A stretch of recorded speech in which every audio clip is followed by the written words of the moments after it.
오늘 우리에게 주시는 하나님 말씀은 누가복음 19장 28절에서 40절까지 말씀입니다. 누가복음 19장 28절에서 40절까지의 말씀, 신약성경 128페이지 전으로 있습니다. 신약성경 128페이지 누가복음 19장 28절에서 40절까지의 말씀을 저와 여러분이 한 목소리로 합독하시겠습니다. 예수께서 이 말씀을 하시고 예루살렘을 향하여 앞서서 가시더라. 감람원이라 불리는 산 쪽에 있는 벳바게와 베다니에 가까이 가셨을 때에 제자 중 둘을 보내시며 이르시되 너희는 맞은편 마을로 가라. 그리로 들어가면 아직 아무도 타보지 않은 나귀 새끼가 매어 있는 것을 보리니 풀어 끌고 오라. 만일 누가 너희에게 어찌하여 푸느냐 묻거든 말하기를 주가 쓰시겠다 하라 하시매 보내심을 받은 자들이 가서 그 말씀하신 대로 만난지라. 나귀 새끼를 풀 때에 그 임자들이 이르되 어찌하여 나귀 새끼를 푸느냐 대답하되 주께서 쓰시겠다 하고 그것을 예수께로 끌고 와서 자기들의 겉옷을 나귀 새끼 위에 걸쳐놓고 예수를 태우니 가실 때에 그들이 자기의 겉옷을 길에 펴더라.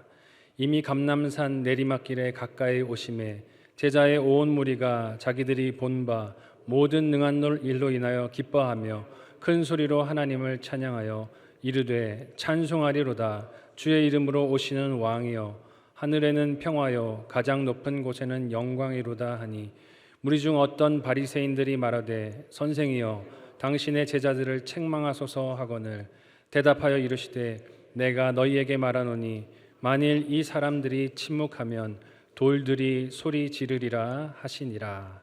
아멘. 전후 좌우로 인사하시겠습니다. 주님이 구원하십니다.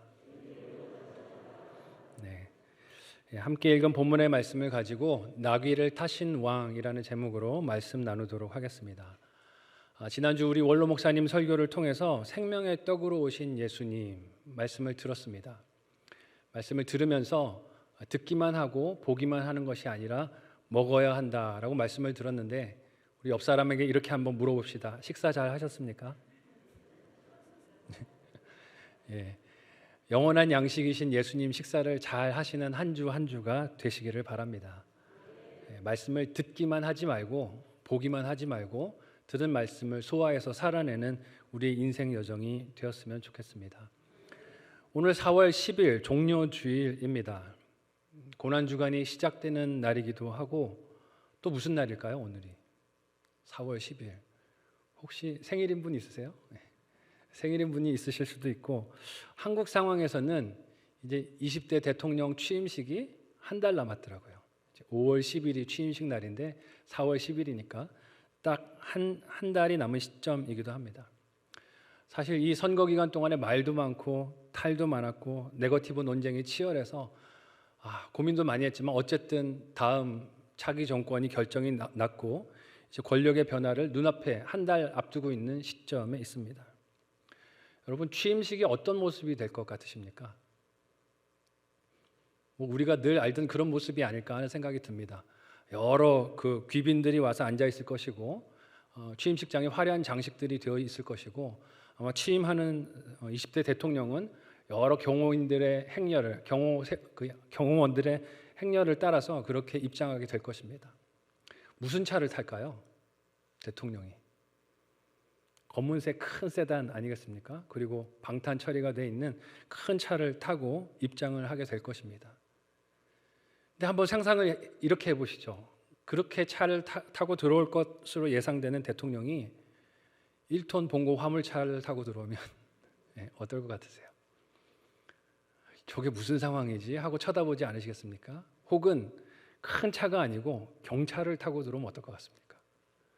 국민 경차 이런 거 타고 들어오면 이게 지금 무슨 상황이지 하고 보는 우리들의 마음이 편할까요? 불편할까요? 편하지 않을 것 같아요. 뭐 때문에요? 대한민국 아닙니까? 그죠? 대한민국 나라에 뭐가 있어요? 국격이 있잖아요. 국격. 그래서 한 나라의 대통령이 저런 차 타면 돼 하는 마음으로 바라보게 될 것 같아요. 아마 그렇게 취임식을 하고 차를 타고 들어오면 끝나고 언론이 난리가 날 겁니다. 누가 이 취임식을 기획했냐, 생각이 있냐 없냐, 도대체 나라를 왜 이렇게 부끄럽게 만드는 거냐 하고 온갖 비난의 화살들이 언론을 통해 쏟아질 것입니다. 여러분, 제가 왜 이 말씀을 드릴까요? 대통령이 취임식장에 들어올 때 그 권력의 역할에 또 책임에 걸맞지 않는 차를 타고 들어오는 모습을 보면 우습게 여겨지고 이상하다고 여깁니다. 그런데 오늘 예수님께서 예루살렘으로 입성하시는 모습이 딱 그와 같습니다. 큰 차를 타고 많은 사람들의 호의를 받고 그렇게 호송을 받고 들어오셔야 할 예수님의 모습이 너무 초라하고 보잘것없어 보입니다. 하나님께서 세우신 메시아이고 참된 이스라엘의 왕이시고 우리를 죄와 사망에서 구원하실 그리스도께서 그의 지위나 권력 혹은 이루실 승리와 전혀 어울리지 않는 자그마한 짐승을 타십니다. 그것도 누가 시켜서 그렇게 하시는 게 아니에요. 대통령 취임식에는 누가 이걸 기획했냐라고 뭐라 그럴 수도 있겠지만 오늘 말씀을 살펴보면 이 일을 누가 준비하십니까? 예수님이 직접 준비하세요. 자기가 가실 퍼레이드를 자신이 직접 준비하시는데 이렇게 고르시고 시행을 하십니다. 궁금하시죠? 네, 궁금하셔야 되는데 궁금하시면 500원. 그 이유를 생각해 보려고 합니다. 오늘 말씀을 통해서 그 이유를 생각해 보고 왜 이렇게 어색하고 어울리지 않는 모습으로 예루살렘에 들어오셨을까? 이 모습을 통해서 하나님이 우리에게 알려주시는 하나님의 나라가 무엇인가를 생각하고 우리의 삶에 적용하는 시간 되기를 원합니다. 첫 번째로요, 나귀를 타신 예수님은 이유가 무엇일까요? 사랑 때문에 나귀를 타십니다. 이유가 뭐라고요? 사랑 때문에 나귀를 타십니다. 함께 오늘 본문의 28절에서 31절까지를 읽을 텐데요. 하이라이트 된 부분을 주의해서 우리 같이 한 목소리로 읽어보겠습니다. 28절에서 31절입니다. 같이 읽습니다. 시작. 예수께서 이 말씀을 하시고 예루살렘을 향하여 앞서서 가시더라. 감람원이라 불리는 산 쪽에 있는 벳바게와 베다니에 가까이 가셨을 때에 제자 중 둘을 보내시며 이르시되 너희는 맞은편 마을로 가라. 그리로 들어가면 아직 아무도 타보지 않은 나귀 새끼가 매어 있는 것을 보리니 풀어 끌고 오라. 만일 누가 너희에게 어찌하여 푸느냐 묻거든 말하기를 주가 쓰시겠다 하라 하시매. 아멘. 먼저 우리가 읽은 말씀에서 28절 서두에 이 말씀을 하셨다는 내용이 있습니다. 그러니까 이 말씀을 하셨다는 내용을 알아야 예루살렘으로 입성하시는 예수님의 의미를 파악할 수 있겠죠. 그래서 그 말씀하신 내용이 뭔지 11절까지 등장하는데요. 11절까지 나오는 이야기가 열 문화 비유의 이야기입니다. 사실 이 내용은요, 달란트 비유하고 비슷합니다. 주인이 먼 나라로 가게 되는데 종들에게 각각 문화를 이렇게 구분해서 다른 양의 문화를 맡기고 내가 돌아올 때까지 잘 관리해 달라고 이야기를 합니다. 근데 이 열 문화 비유가 달란트 비유와 차이가 나는 것은 주인이 종들을 떠나서 가는 이유가요, 먼 나라에 가서 왕이 되려고 떠나가려고 합니다. 왕이 되기 위해서 종들을 떠나갈 때 재산을 잘 관리해줘 하고 떠나가게 됩니다. 그리고 왕이 되려고 떠났을 때 그 종들 중에 어떤 사람들이 등장하냐 하면요, 그 주인이 왕이 되는 것을 싫어하는 종들이 등장합니다. 그러니까 자기 주인인데 자기 주인이 왕이 되는 것이 싫어요. 그래서 은밀하게 뒤로 메신저들을 보냅니다. 사신들을 보내서 우리 주인이 왕이 되는 게 싫습니다 라고 음해를 하죠. 방해 공작을 하는데 이게 성공할까요? 실패할까요? 열 문화의 비유를 보면 이 일이 실패합니다. 그래서 주인이 먼 나라에 가서 왕이 되어서 돌아옵니다. 돌아와서 이제 결산을 하죠. 얼마를 남겼느냐 결산하는 이 모습은 달란트 비유와 이야기가 같습니다.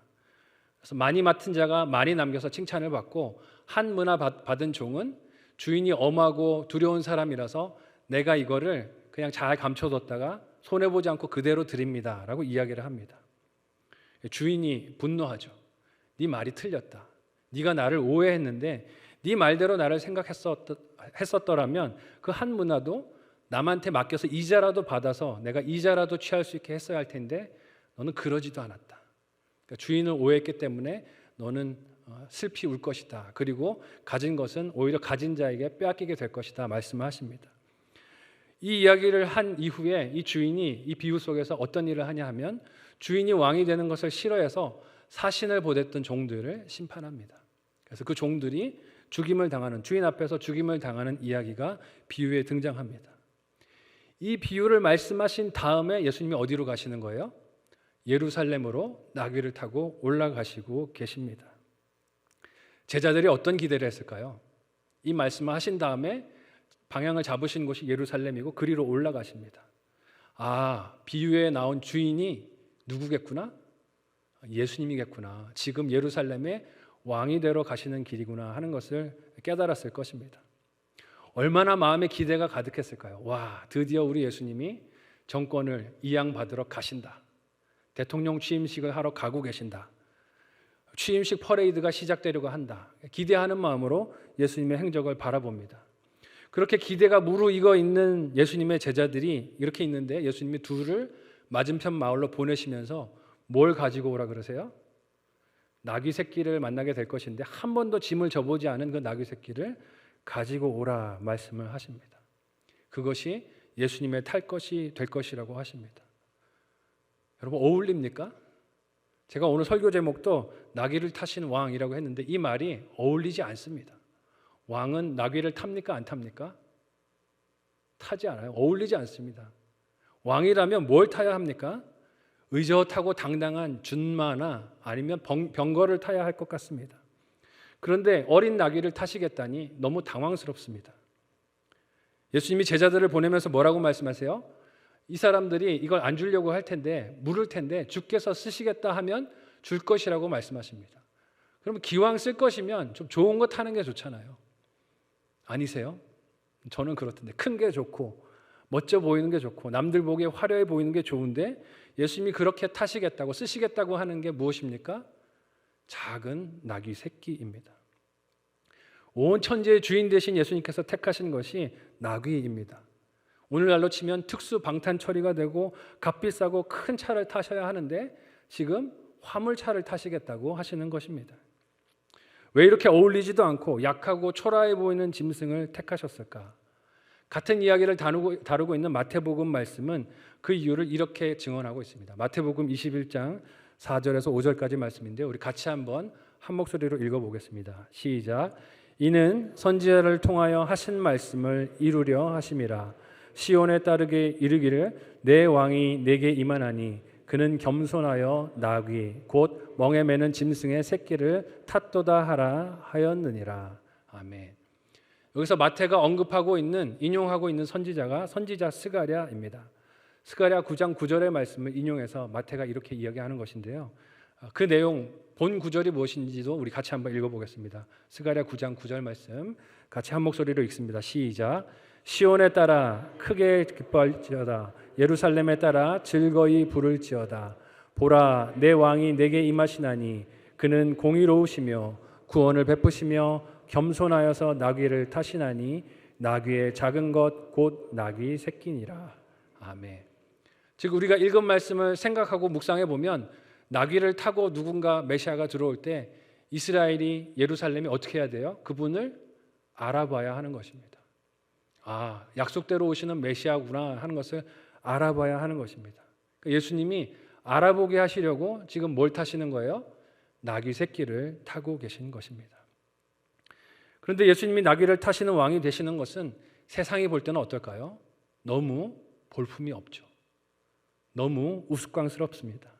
그런데 예수님이 이 일을 지금 자청하고 계신 거예요. 그건 중요한 게 아니에요. 세상이 나를 어떻게 보고 평가하는가는 중요한 것이 아니고 내 백성이 나를 알아보는 것이 중요해. 그래서 나귀를 타십니다. 자기의 뜻으로, 의지로, 적극적인 선택으로 그렇게 나귀를 택하셔서 타십니다. 왜냐하면 예수님이 누군지 알지도 못하고 맞이할 생각도 없는 이들에게 자신을 나타내시려고 이 나귀를 타시는 것입니다.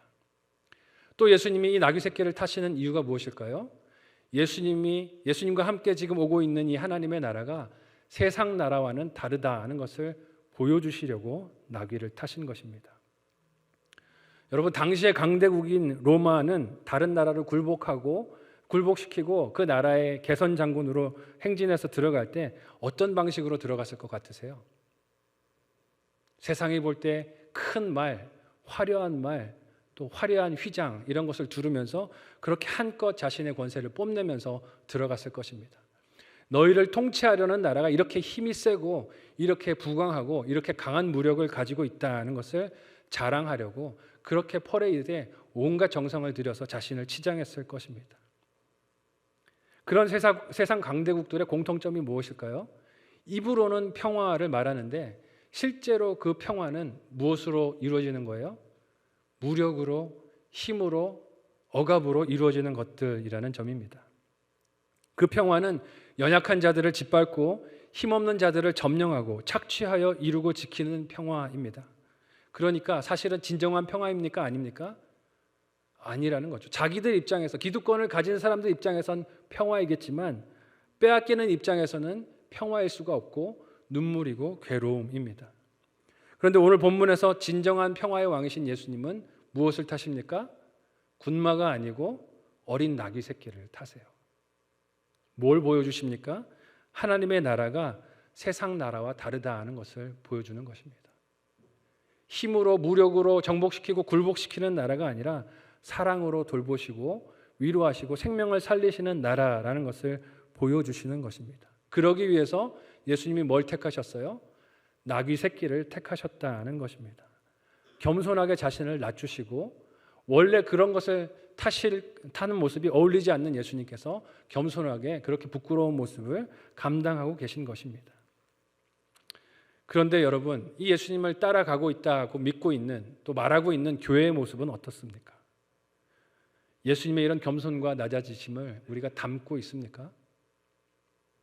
복음을 증거할 때, 예수님의 사랑을 전할 때, 삶을 살아갈 때 우리가 이런 예수님의 방식을 따라가고 있습니까?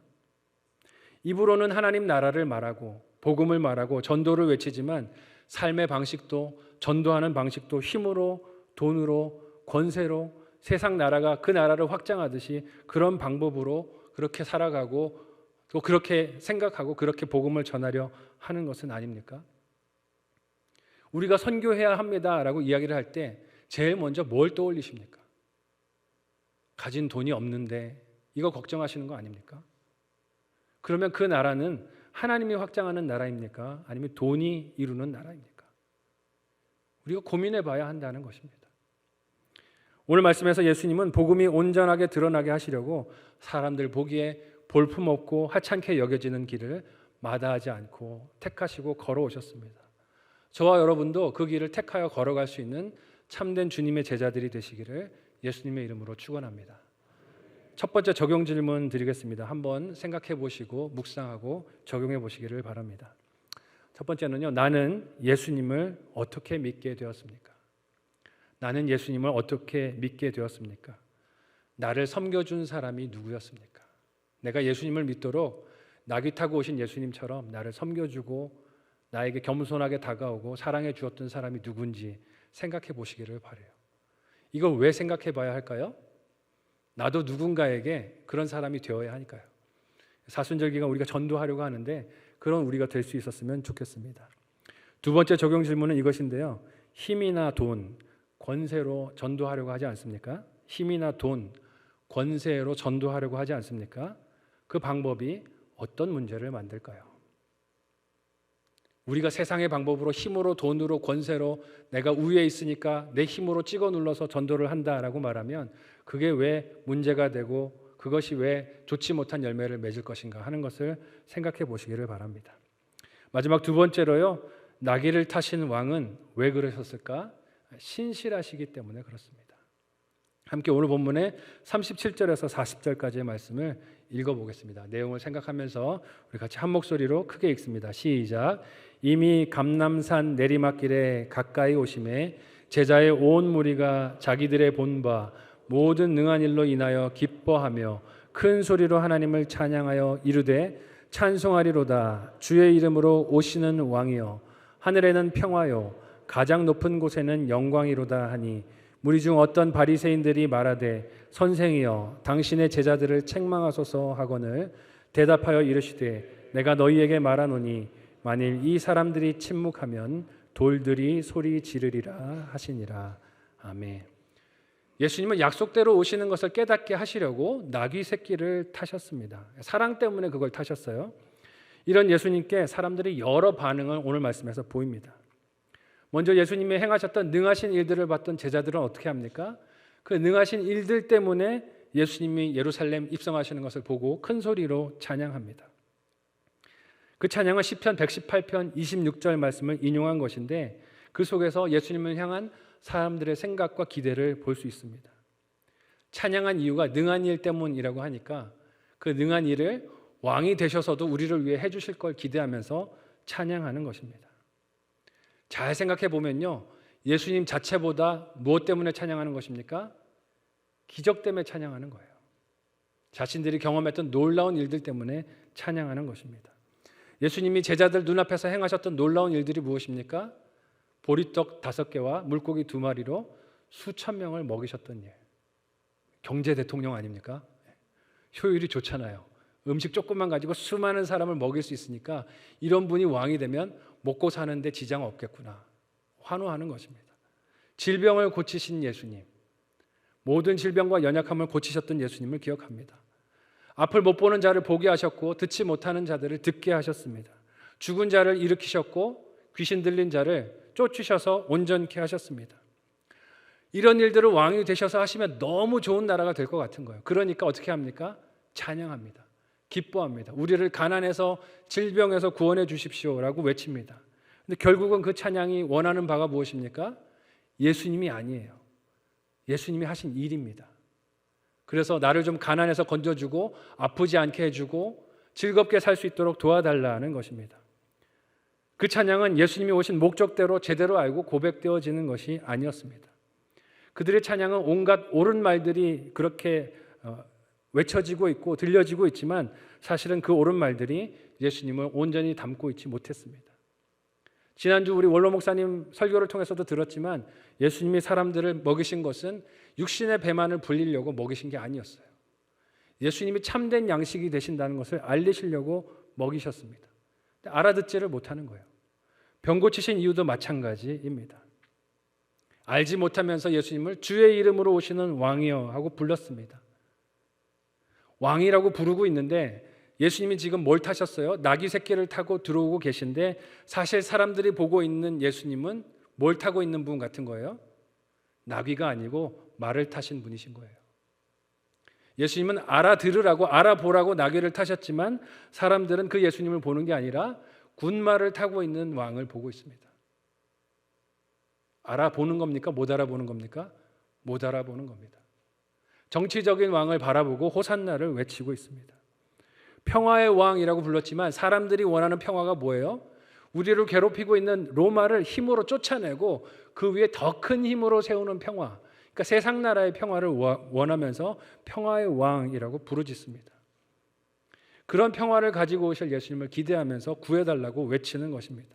그러니까 찬양하는 말은 내용은 사실이지만 그 말에 담겨있는 사람들의 기대와 소망은 어떻습니까? 틀렸다는 거예요. 무지함으로, 예수님의 실체를 모르는 무지함으로 가득 차 있습니다. 여러분, 이 오해와 착각이 오늘 본문 속에 등장하고 있는 제자들, 무리들만의 것일까요? 오늘 저와 여러분은 어떻습니까? 이 자리에 와서 예배하고 찬양했던, 호산나 외쳤던 우리의 외침은 어떻습니까? 정말 그 호산나 외침에 예수님이 오신 목적대로 나를 구해달라 하는 마음을 담으셨습니까? 아니면 나 몸이 아픈데요, 나 경제적으로 힘든데요, 관계에 괴로움이 있는데요, 주님 오셔서 이것 좀 해결해 주세요, 이것만 해결해 주시면 저 주님 원하시는 거 할게요 하고 거래하는 찬양을 한 것은 아닙니까? 예수님 자체가 아니라 내가 원하는 것, 채우기 원하는 것, 바라는 것만을 바라보면서 호산나 외치면 그것은 진정 생명이신 예수님을 바라보는 것이 아닐 수 있습니다. 이 땅에서 누리고 싶은 편안함과 안전만을 생각하고 부르짖는 목소리가 될 수 있습니다. 하지만 아이러니가 무엇입니까? 예수님은 이런 오해와 착각으로 부르짖는 찬양 소리도 예수님이 누군지를 드러내는 통로가 되게 하셨다는 것입니다. 사람들의 마음속 기대는 달랐지만, 소원은 달랐지만 예수님은 그렇게 오해로 불려진 찬양이라도 예수님의 실체를 드러내게 하시는 통로와 도구가 되게 해주셨습니다. 만군의 왕이 되시고 주님이 되시는, 모든 것을 다스리시는 예수님 되신 것을 드러내주는 장면이라고 할 수 있습니다. 그렇게 예수님이 찬양 받으시면서 들어오고 계시는데 무리 중에 오늘 말씀을 보면 그 찬양을 불편해하는 사람들이 또 등장합니다. 누굽니까? 무리 중에 있던 바리새인들입니다. 예수님이 왕이십니다 라고 부름받는 것을 그들이 불편해하고 탐탁치 않게 생각합니다. 왜 그랬을까요? 바리새인들이 봤을 때 예수님은 왕이 아닌 거예요. 일단은 모습이 어떻습니까? 너무 초라해요. 왕이 타야 될 말을 탄 게 아니고 나귀 새끼를 탔습니다. 그 국격이 떨어지는 거죠. 그죠? 우리 왕으로 불리기에 너무 초라해 보이는 거예요. 너무 보잘것없어 보입니다. 그게 못마땅스럽고 또 예수님이 평소에 가르쳤던 가르침들이 다 어떤 것이었습니까? 바리새인들을 꾸짖는 가르침들이었어요. 숨겨놨던 욕심들, 숨겨놨던 탐욕들을 예수님께서 평소의 말씀으로 다 드러내셨는데 그런 예수님이 왕으로 오시면 자신들 이후의 삶이 편할까요? 불편할까요? 불편하죠. 싫어요. 그래서 예수님이 왕의 호칭을 받는 것이 불편합니다. 그래서 예수님 앞에 와서 이렇게 요구합니다. 이 사람들 이 찬양하지 못하게 해주세요. 입 다물게 해주세요. 불편합니다. 이 찬양하지 못하도록 막아주세요 라고 요구합니다. 그런데 여러분, 예수님께서 예루살렘에 들어오시기 전에 이야기하셨던 비유 기억나십니까? 열 문화의 비유 생각나실 겁니다. 거기서 등장했던 종들, 청지기들 중에 어떤 사람들이 있었어요? 자기 주인이 왕이 되는 걸 싫어하는 종들이 있었습니다. 기억나시죠? 그래서 사자를 은밀히 뒤로 보내서 우리가 이 사람이 왕이 되는 걸 원하지 않습니다. 그 이야기를 예수님이 열 문화의 비유로 이야기하셨었어요. 근데 예루살렘으로 입성하시는 이 자리에서 예수님의 왕 되는 걸 싫어하는 바리새인들을 만납니다. 그 비유 속에 등장했던 종들이 누구예요? 바리새인들인 거예요. 예수님이 왕 되는 것이 싫은 것입니다. 왜 싫을까요? 한번 따라해 볼까요? 내가 왕이니까. 내가 왕이니까 싫은 거예요. 내가 이미 다스리고 있고 내 뜻대로 살아가고 있는 이 영역에 누군가 다른 왕이 오는 게 싫은 것입니다. 그래서 이 말을 하지 말게 해달라고, 나는 당신이 왕이 되는 게 싫다고, 원하지 않는다고 지금 컴플레인하고 있는 것입니다. 그래서 다른 왕의 등장이 불편합니다. 참된 왕을 원하지도 않고 자신이 왕이 되어 마음껏 흔들 수 있는 세상, 통제할 수 있는 나라를 원하고 있습니다. 그래서 이 사람들 좀 조용하게 해달라고, 호산나 외치지 못하게 해달라고 그렇게 불평하는 바리새인들을 향해서 예수님이 뭐라고 말씀하십니까? 이 사람들이 침묵하면 누가 찬양할 거라고요? 한번 따라해 볼까요? 돌들이 찬양할 것이라고 하십니다. 이 무슨 뜻으로 하시는 말씀일까요? 예수님이 이 사람들이 찬양하지 않고 침묵하면 돌들이 찬양할 것이다, 이런 말씀이겠죠. 바리새인들을 향해 책망하시는 겁니다.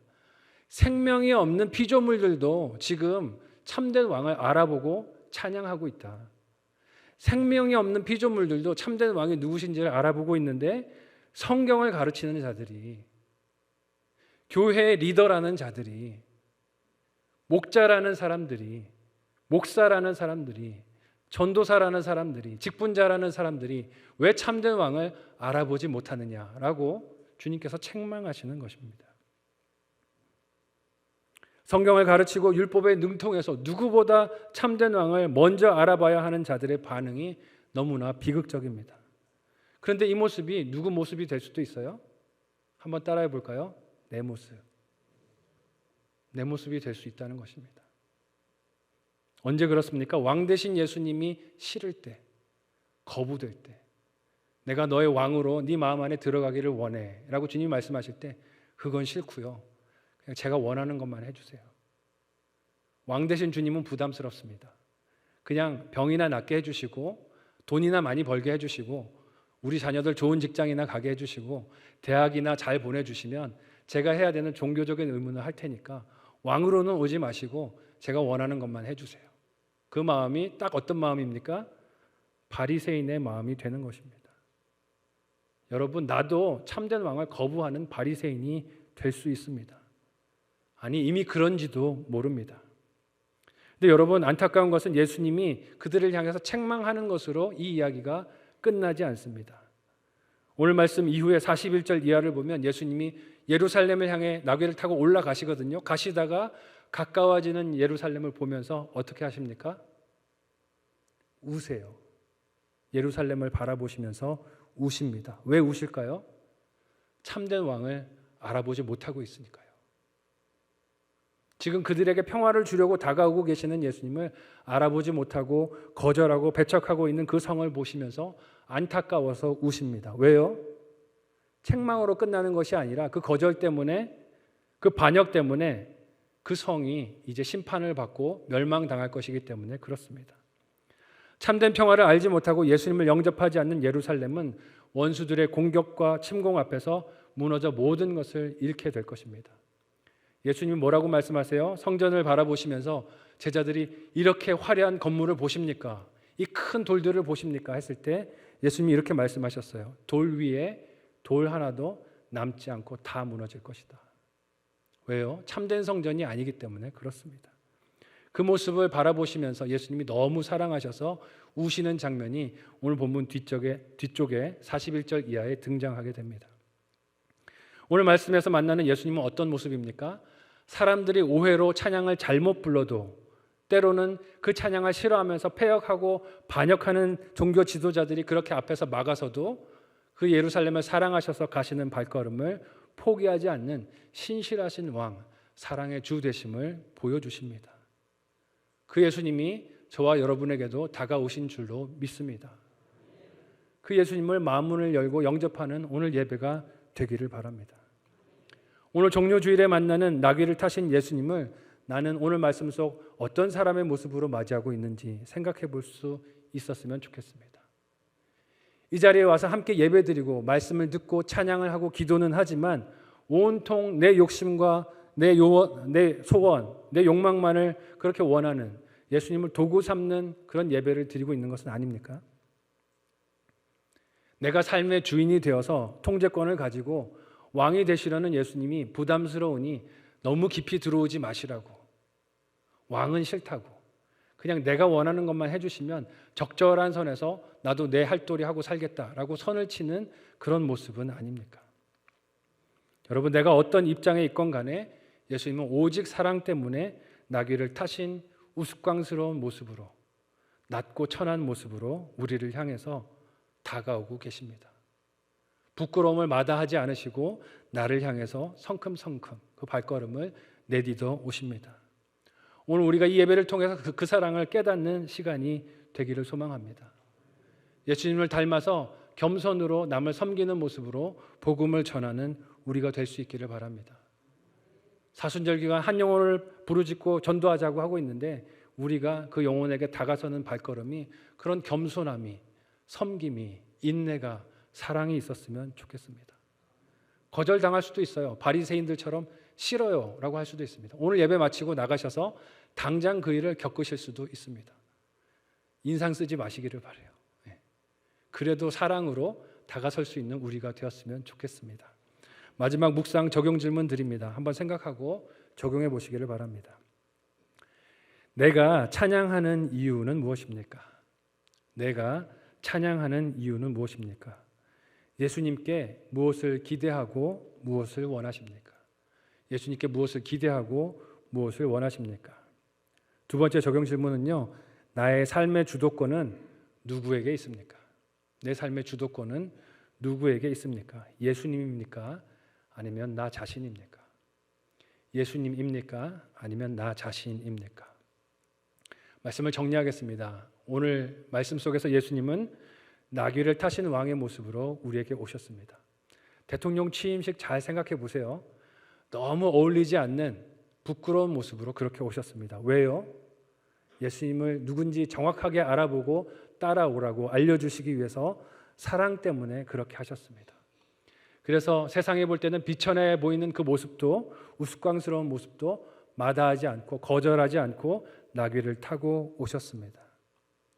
내 마음에 그 예수님을 오신 모습 그대로 맞이했습니까? 아니면 예수님은 나귀에 앉아 계신데 내 마음에는 군마에 앉혀서 그 예수님을 맞이하고 있습니까? 예수님이 아니라 예수님을 통해서 이루고 싶은 혹은 해결하고 싶은 내 문제만 바라보고 있는 것은 아닙니까? 돌아볼 수 있는 오늘 말씀이 되시기를 바랍니다. 왕 대신 예수님이 싫어서 바리새인들처럼 밀어내고 있었던 내 마음이라면 그것도 회개하고 돌이키는 사순절 기간, 마지막 남은 고난주간의 여정이 되시기를 사랑하는 예수님의 이름으로 축원드립니다. 아멘. 함께 기도하겠습니다. 말씀을 기억하며 기도할 때 주님, 왕 노릇하였던 나의 삶을 회개합니다. 내 생각도 회개합니다. 용서하여 주시고 참된 왕으로 오신 예수님 맞이하고 순종하는 이 고난주간 또 사순절 되게 도와주옵소서. 합심해서 함께 기도하겠습니다. 하나님 은혜를 감사합니다. 오늘 말씀을 통해서 우리에게 참된 왕으로 오신 예수님, 그래서 겸손하게 나귀를 타고 오신 예수님을 다시금 기억하고 듣고 보게 하여 주심을 감사합니다. 오늘 말씀의 군중들과 같이 내 기대에만 사로잡혀서 내 욕심으로 내 야망으로 예수님을 찬양했다면 회개하는 우리가 되기를 원합니다. 하나님, 주님께서 왕으로 오시는 것이 싫어서 배격하고 밀어내고 거부했던 바리새인의 모습이 나에게 있다면 주님 용서하여 주시고 다시 예수님을 왕으로 모시는 일에 회개하고 겸손히 엎드리고 순종하는 우리가 되게 인도하여 주옵소서.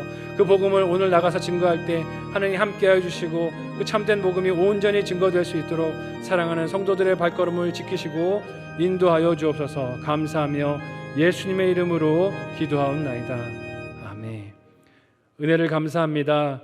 하나님께서 우리를 너무 사랑하셔서 예수님을 겸손의 왕으로 나귀 타신 모습으로 그렇게 보내주셨습니다. 사랑으로 오셨는데 이 예수님을 부끄럽게 여기지는 않았는지 돌아보며 회개하오니 용서하여 주옵소서.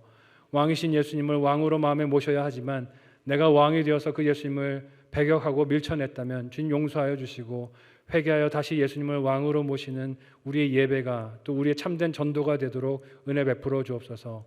감사하여 예물 드리오니 주님 기쁨으로 연락하여 주옵소서. 예수님의 이름으로 기도하옵나이다. 아멘.